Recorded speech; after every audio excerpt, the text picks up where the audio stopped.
Hello mga ka-friendship! For today's video is babalikan po natin yung ganap bago mag-fiesta. So ayan po. At dahil maganda yung sikat ng araw at feeling ko is tuyong-tuyo na yung sinampay ko ng mga ilang linggo, charot.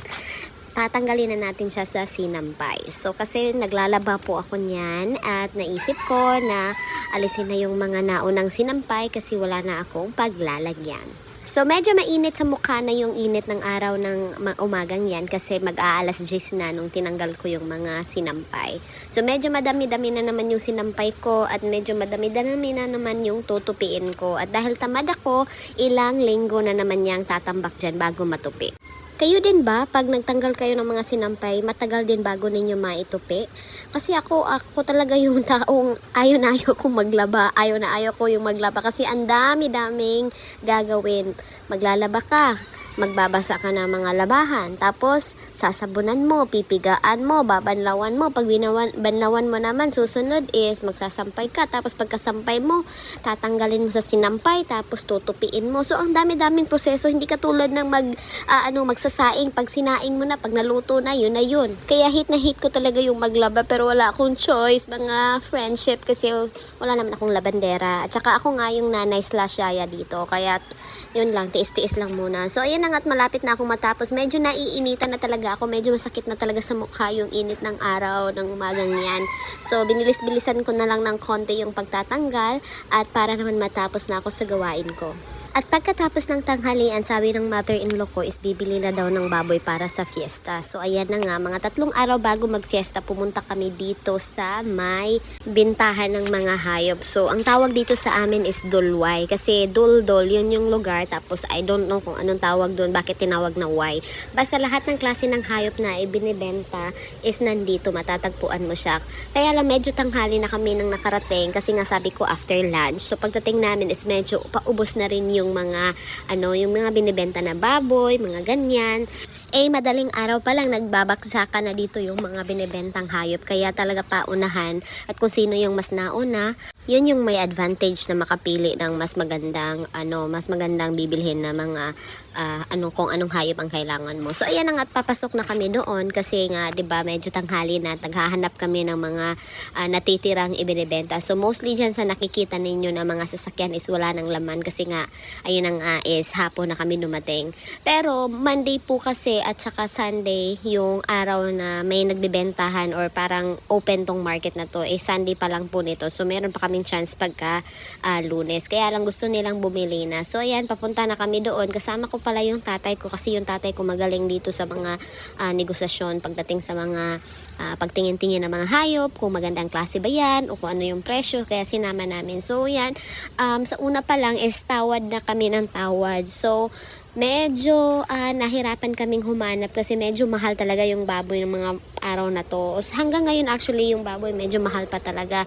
So ayan, humanap kami nung pasok lang sa budget namin. Ang daming magaganda, kaya lang yun nga lang, kung ano lang yung pasok sa budget namin, yun lang din yung bibilhin namin. So medyo naghahanap din kami ng medyo bata, yung hindi masyadong mataba, yung malaman. Kasi pa daw pag mataba, mas madami daw yung taba pag nilitsyon. So ayun. At yan, biglang may sumigaw. Sabi nagbablog daw, kaya yun, binidyohan ko. Yan, nahiya ka ngayon.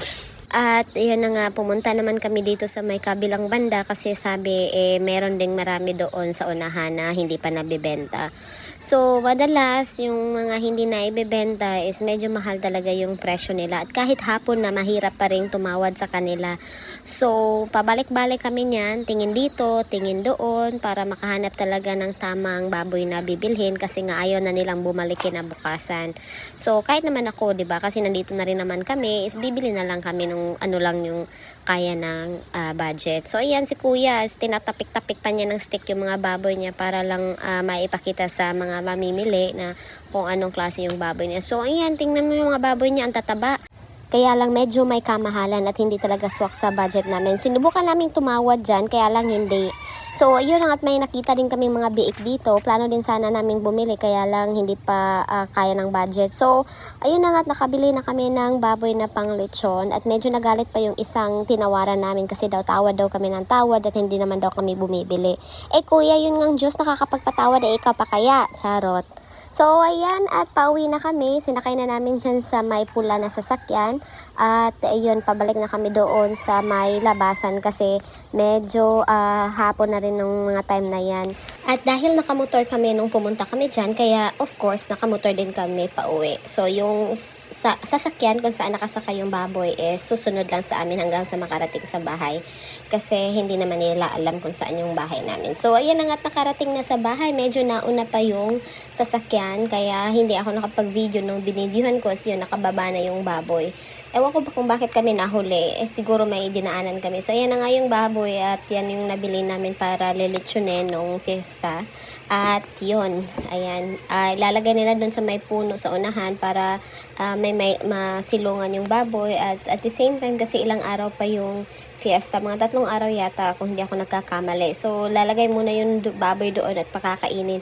Kaya lang medyo nahirapan silang hilain yung baboy kasi hindi ko alam kung hindi sanay sa may tali o nakakural yan. Basta, yan na nga, pinagtutulungan at tinutulak nung sister-in-law ko yung baboy. So, bali yung naghihila naman is brother-in-law ko, tapos yung isa dyan, yung ayan, taga-tulak sa puwet ng baboy is sister-in-law ko. So, medyo nahirapan at yan, puro lalaki na yung gumawa sa pagtutulak ng baboy kasi medyo mahirap at mabigat naman kasi yung baboy at saka medyo anong tawag nito, mahirap talaga silang hilain o itulak pagka hindi katulad ng baka na mas madali. So ayan na nga, nakarating na sa kaya pwesto niya. Diyan nila ilalagay sa may puno ng santol at diyan lang muna ilalagay hanggang sa kailangan na siyang lutuin. So, medyo malaki-laki din yung nabili namin na baboy. May siguro nasa 40 to 45 kilos din yan. So, tamang-tama lang siya para litsunin. So, yun lang muna for today's video. Bye!